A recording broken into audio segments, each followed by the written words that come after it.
இந்தியாவை பொறுத்த வரைக்கும் கார்களுக்கான பாலிசிஸை தொடர்ந்து அப்டேட் பண்ணிட்டே வராங்க.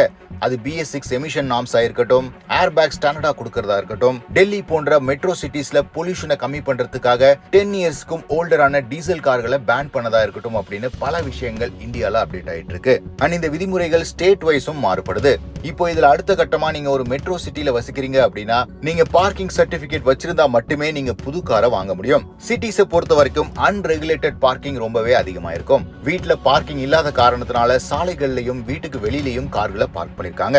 இது சிவியரான கான்சிக்வன்சஸை ஏற்படுத்துது அப்படின்னு பலரும் கருத்து தெரிவிக்கிறாங்க. உதாரணத்துக்கு எமர்ஜென்சி சர்வீசஸ்க்கு அப்ஸ்ட்ரக்ஷன் ஆயிருக்கு. அண்ட் இது எல்லாத்துக்கும் மேல சிட்டியோட பெரிய பிரச்சனையா இருக்கிற டிராபிக்குக்கும் இது மாதிரி பார்க் பண்றது ரொம்ப ரொம்ப முக்கியமான காரணமா இருக்கு.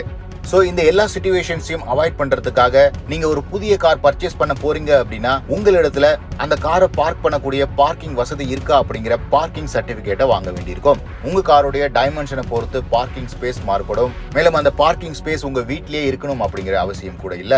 உங்க வீட்ல இருந்து 2 கிலோமீட்டருக்குள்ள எந்த டிஸ்டன்ஸ்ல வேணாலும் நீங்க உங்களுடைய பார்க்கிங் ஸ்பேஸ காட்ட முடியும். அத்தாரிட்டிஸ் இந்த பார்க்கிங் ஸ்பேஸ பார்த்துட்டு எல்லா கண்டிஷன்ஸும் மீட் ஆனிச்சு அப்படின்னா பார்க்கிங் சர்டிபிகேட்டை வழங்குவாங்க. இந்த பார்க்கிங் சர்டிபிகேட்டை ப்ரொடியூஸ் பண்ணா மட்டுமே புது கார் ரெஜிஸ்ட்ரேஷனுக்கு அப்ரூவல் கிடைக்கும். இது இந்தியால தான் முதல் முறையா இம்ப்ளிமெண்ட் பண்றாங்களா அப்படின்னு கேட்டா குளோபல் லெவல்ல பல டெவலப்டு மற்றும் டிராபிக் கன்ஜெஷன் அதிகமா இருக்கிற சிட்டிஸ்ல ஏற்கனவே இந்த விதிமுறை புழக்கத்துல இருக்கு. இந்தியாவை பொறுத்த வரைக்கும் மகாராஷ்டிரா கவர்மெண்ட் ஃபர்ஸ்ட் டைமா இதை ப்ரொபோஸ் பண்ணிருக்காங்க. மற்ற மெட்ரோ சிட்டிஸ்லயும் கூடிய விரைவில் இது இம்ப்ளிமெண்ட் ஆகும் அப்படின்னு எதிர்பார்க்கலாம். இந்த புதிய பார்க்கிங் பாலிசியை பத்தி நீங்க என்ன நினைக்கிறீங்கன்னு கமெண்ட் செக்ஷன்ல பதிவிடுங்க.